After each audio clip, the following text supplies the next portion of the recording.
Photosynthesis में और क्या पढ़ना है?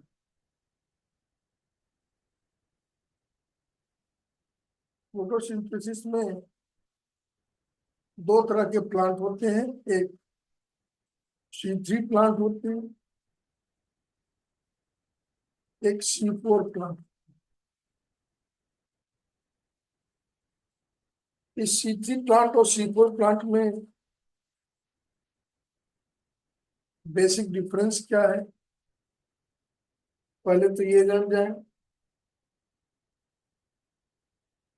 जो C3 प्लांट है, इनका ऑप्टिमम टेम्परेचर जो है, किस टेम्परेचर पे ये काम करते हैं, ऑप्टिमम टेम्परेचर इनका 20 से लेकर के 25 डिग्री सेल्सियस होता है। मतलब ये लो टेम्परेचर पे काम करते हैं। और इनका ऑप्टिमम टेम्परेचर जो है 30 से लेके 45 डिग्री सेल्सियस होता है। तो जहाँ टेम्परेचर ज्यादा हो वहाँ C4 प्लांट की संभावना ज्यादा होगी।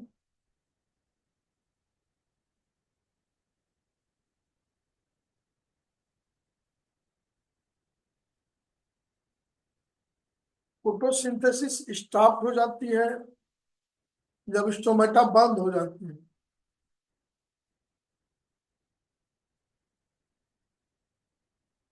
स्टोमेटा क्लोज्ड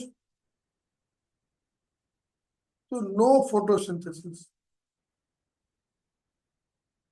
मतलब लाइट की इंटेंसिटी ज्यादा हो, स्टोमेटा बंद हो जाए तो फोटोसिंथेसिस नहीं होती है C3 प्लांट में। लेकिन यहाँ पर जो है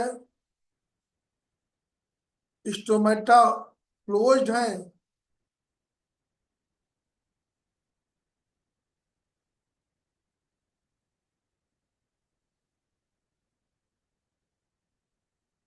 then photosynthesis will continue.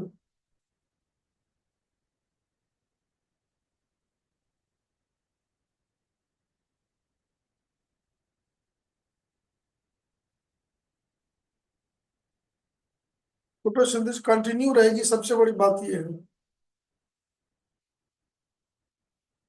और एक खास बात यह है कि जो C3 प्लांट है, दे हैव C3 साइकिल ओनली। इनमें केवल C3 साइकिल होता है। C4 प्लांट में they have C3 as well as C4 cycle. इनमें दोनों साइकिल चलेगी।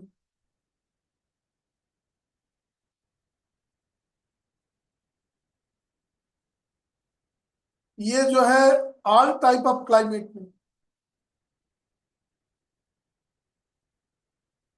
they are found in all type of climate and they are found in tropical climate only. Tropical climate में ये ज्यादा पाई जाती है।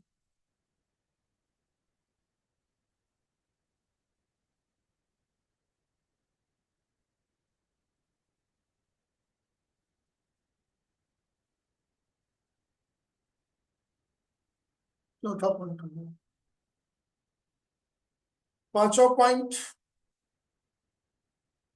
C3 प्लांट में फोटो रेस्पिरेशन होता है। फोटो रेस्पिरेशन अकर, ये एक तरह से प्रोटेक्शन होता, प्रोटेक्शन का माध्यम है हाई इंटेंसिटी में। नो फोटो रेस्पिरेशन, इसमें फोटो रेस्पिरेशन होता ही नहीं, क्योंकि वो जिस कंडीशन में रह रहे हैं वहां फोटो रेस्पिरेशन होना चाहिए। क्योंकि हाई टेम्परेचर और ऑक्सीजन जहाँ ज्यादा होता है ट्रॉपिकल इन्वायरमेंट में, वहां फोटो रेस्पिरेशन की संभावना है। तो ये इस ढंग से एडजस्ट होते हैं कि फोटो रेस्पिरेशन होता ही नहीं है C4 प्लांट। और एक चीज और देखेंगे तो यहाँ जो C4 प्लांट होते हैं उनमें एक लीफ में एक क्रेंच एनाटॉमी पाई जाती है। इनकी लीफ में क्रेंच एनाटॉमी पाई जाती है।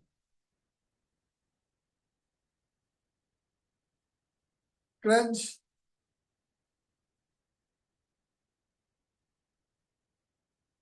एनाटॉमी, लीव्स में क्रेंच एनाटॉमी पाई जाती है, लेकिन यहाँ पर नो क्रेंच एनाटॉमी, लीव्स में क्रेंच एनाटॉमी नहीं होती।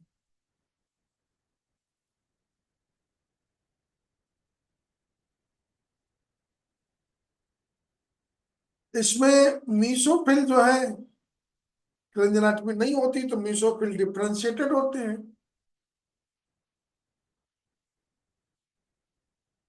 मीसोफिल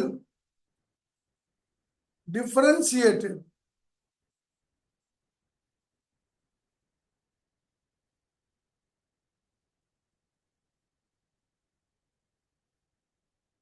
इस पर लिखेंगे मीसोफिल नॉट डिफरेंशिएटेड।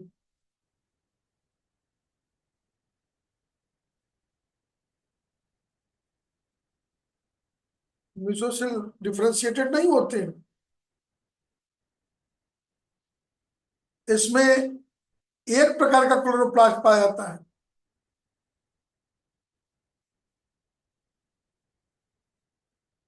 यहाँ पर मोनोमार्फिक क्लोरोप्लास्ट पाया जाता है। क्लोरोप्लास्ट केवल मीसोफिल में पाया जाएगा।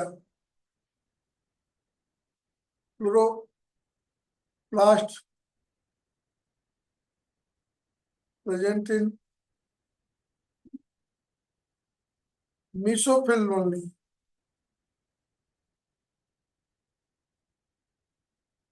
और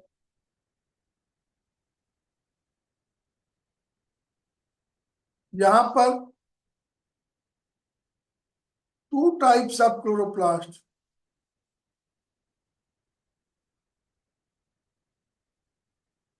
chloroplast two types of chloroplast.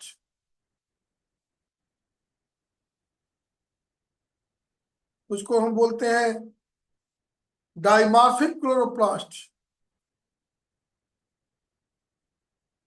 Dimorphic कैसा? एक बंडल शीट क्लोरोप्लास्ट,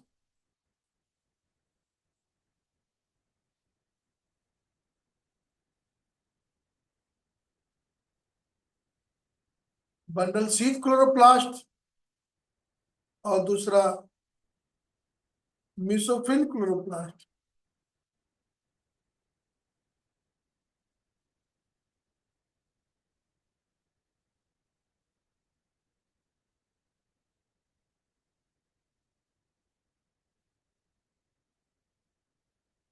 जो मीसोफिल के क्लोरोप्लास्ट हैं इसमें ग्रैना होता है, और ये स्मॉल होते हैं। मीसोफिल के क्लोरोप्लास्ट स्मॉल होंगे, ग्रैना होगा। लेकिन बंडल सी के क्लोरोप्लास्ट लार्ज होते हैं, एक ग्रैनल होते हैं। ग्रैना नहीं होता।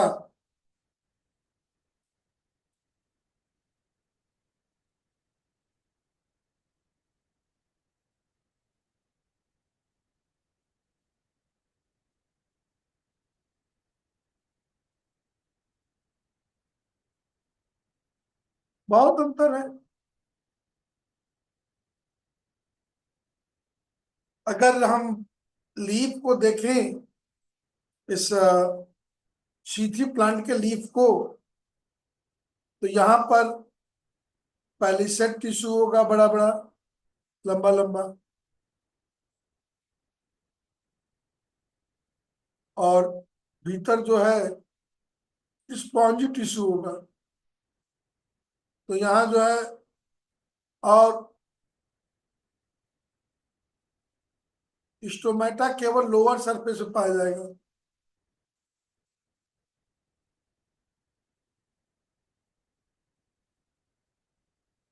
बंडल शीथ में कोई खास व्यवस्था नहीं होगी।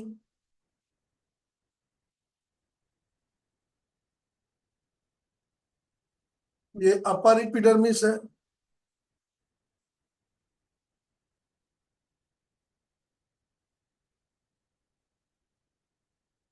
और अगर हम यहाँ देखें, अपर एपिडर्मिस में भी स्टोमेटा होगा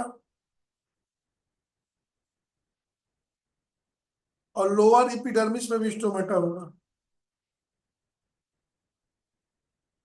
मीसोफिल सेल एक तरह की होंगी, कॉम्पैक्ट होंगी,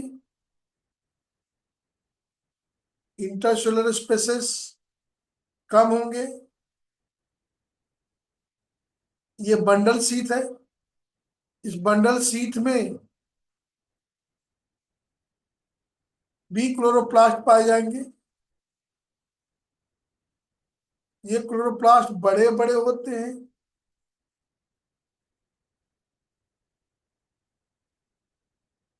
ग्रेना नहीं होता। तो क्रेंच एनाटमी का मतलब बंडल शीथ पैक्ड है, बंडल शीथ तक ऑक्सीजन नहीं पहुंच सकता क्योंकि मीसोफिल सेल पैक्ड है। यहां देख रहे हैं मीसोफिल सेल ऑक्सीजन यहां तक पहुंच सकता है क्योंकि यहाँ स्पॉन्जी टिश्यू है, ये बीच में गैप है। ऊपर से नहीं पहुंच पाएगा लेकिन नीचे से ऑक्सीजन पहुंच सकता है बंडल शीथ तक। बंडल शीथ तक ऑक्सीजन पहुंच जाएगा। यहाँ बंडल शीथ टाइटली पैक्ड है, ऑक्सीजन यहां तक नहीं पहुंच सकता।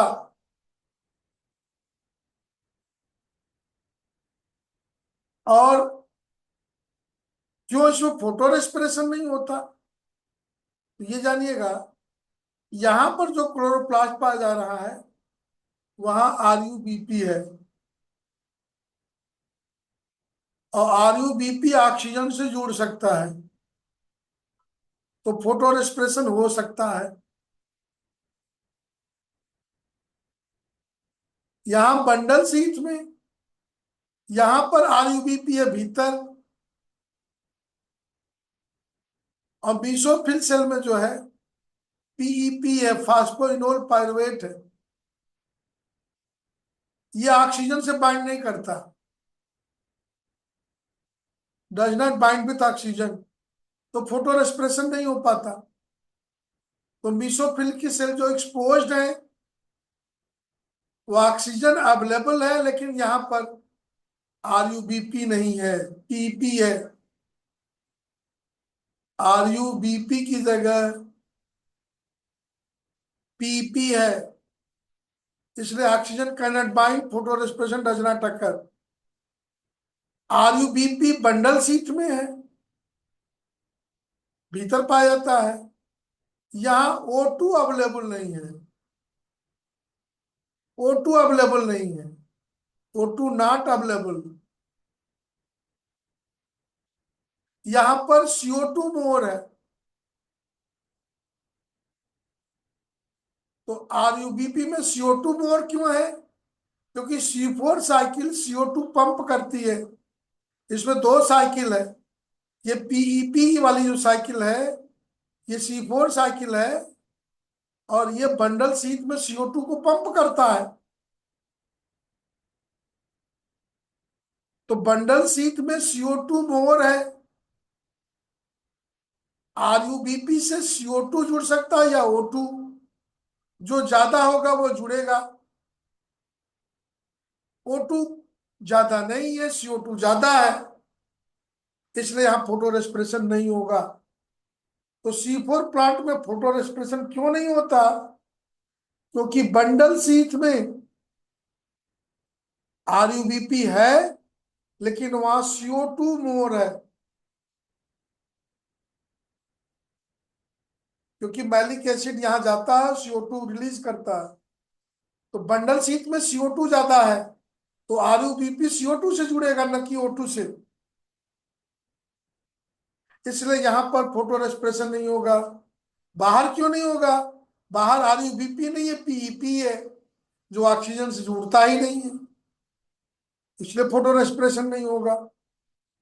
तो C4 प्लांट में फोटो रेस्पिरेशन न होने के दो कारण: मीसोफिल सेल में RUBP का न होना,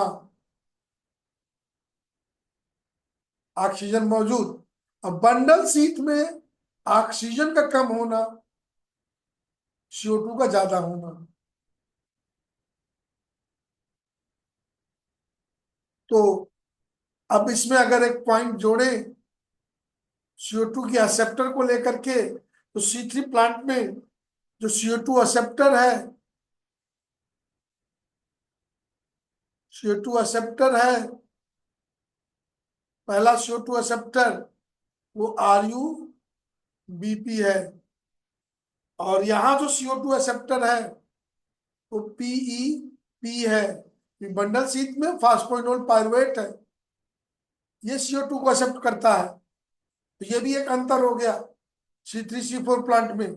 और PEP के कारण ये ऑक्सीजन से जुड़ता नहीं है, इसलिए फोटो रेस्पिरेशन नहीं होता है। और C4 प्लांट में जहां RUBP है, वहां CO2 बंडल शीट में CO2 ज्यादा है, इसलिए फोटो रेस्पिरेशन नहीं होगा। ये याद रखना है।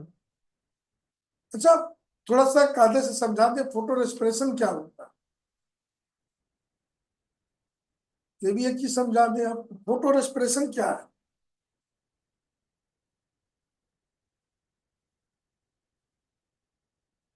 होता है, नहीं होता है, ये क्या है, कब होता है, कैसे होता है? तो फोटो रेस्पिरेशन के लिए क्या क्या चीज की जरूरत पड़ती है? पहली बात, हाई लाइट इंटेंसिटी।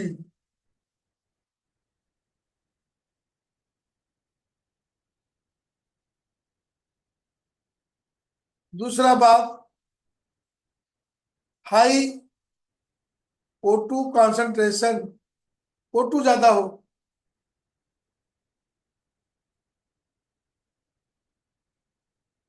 ये दो चीज चाहिए, और RUBP चाहिए,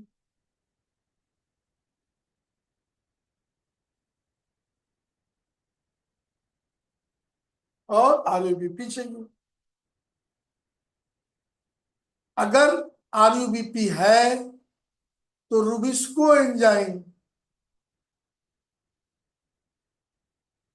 रुबिस्को एंजाइम में टेक्स पार्ट इन ऑक्सीजनेशन,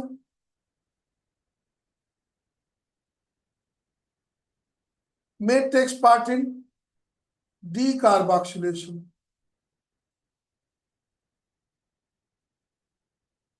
कुछ भी हो सकता है, अगर RUBP है कुछ भी हो सकता है।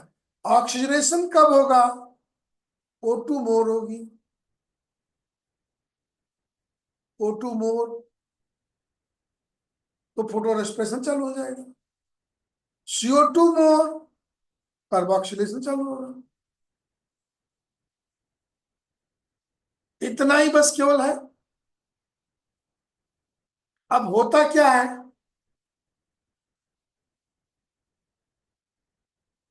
तीन सेल ऑर्गेनल में ये होता है।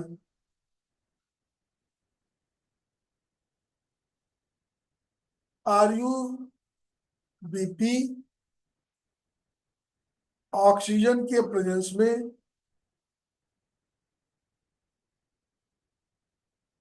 थ्री फास्फोग्लिसरिक एसिड बनाता है। थ्री फास्फो, ये तो नॉर्मल बनता ही बनता है। उसके साथ साथ टू फास्फोग्लाइकोलिक एसिड बनाता है। ये नई चीज है। टू फास्फो ग्लाइकोलिक एसिड बनाता है, और इससे ग्लाइकोलिक एसिड बन जाता है।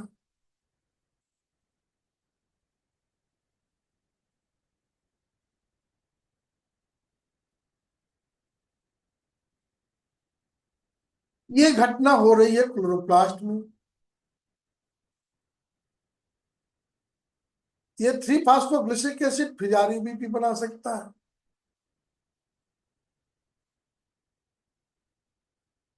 ग्लाइकोलिक एसिड, ये सब हो रहा है क्लोरोप्लास्ट में।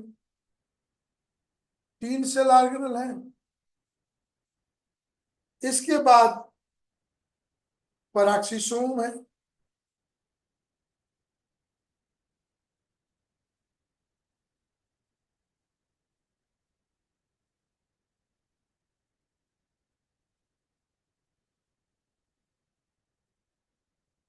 पराक्सीसोम है। यहाँ क्या होता है, ग्लाइकोलिक एसिड का ऑक्सीडेशन होता है,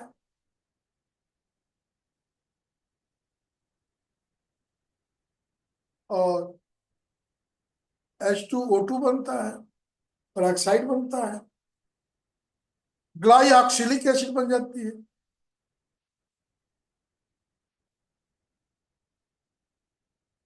ग्लाइऑक्सिलिक एसिड बन जाता है। ग्लाइऑक्सिलिक एसिड से ग्लाइसिन बन जाता है।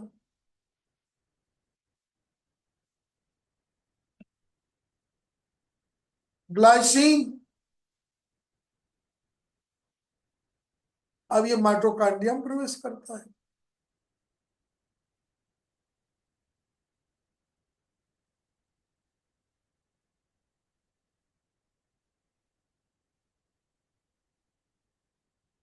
और ग्लाइसिन के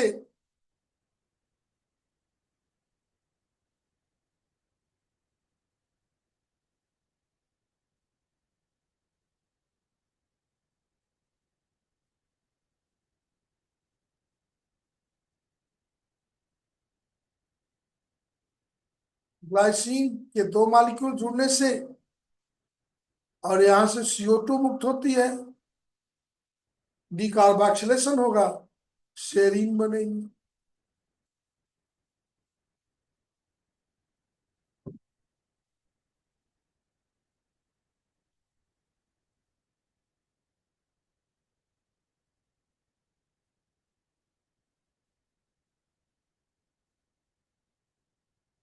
ग्लाइसिन का 2 मॉलिक्यूल सेरीन का 1 मॉलिक्यूल बनाता है। और इसमें जो है अल्फा कीटोग्लूटेरिक एसिड का भी रोल है,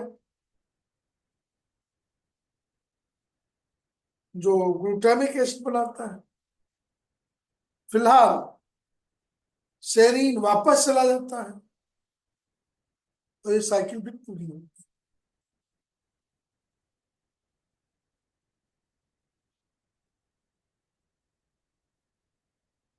तो क्लोरोप्लास्ट में आरयूबीपी से 2 फास्फो ग्लाइकोलिक एसिड बनता है। ये ग्लाइकोलिक एसिड से ग्लाइऑक्सिलिक एसिड बनेगा पराक्सीसोम में, जहां हाइड्रोजन पेरोक्साइड मुक्त होता है। इससे ग्लाइसिन बनेगा। ग्लाइसिन माइटोकॉन्ड्रिया में चला जाएगा। 2 ग्लाइसिन CO2 निकाल करके शेयरिंग में बदल जाती है।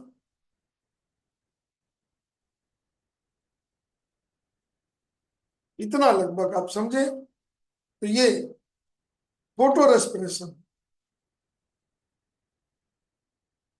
तो फोटो रेस्पिरेशन में आवश्यक क्या है, लाइट की इंटेंसिटी, ऑक्सीजन का कंसंट्रेशन ज्यादा होना, और आरयूबीपी, ये चीजें 3 सेल ऑर्गेनल है, क्लोरोप्लास्ट, पेरोक्सीसोम, माइटोकॉन्ड्रिया। कितना याद रखें।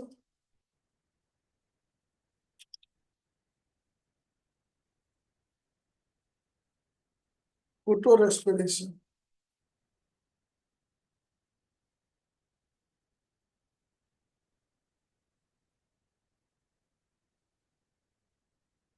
इतना तैयार कर ले काफी हो जाएगा।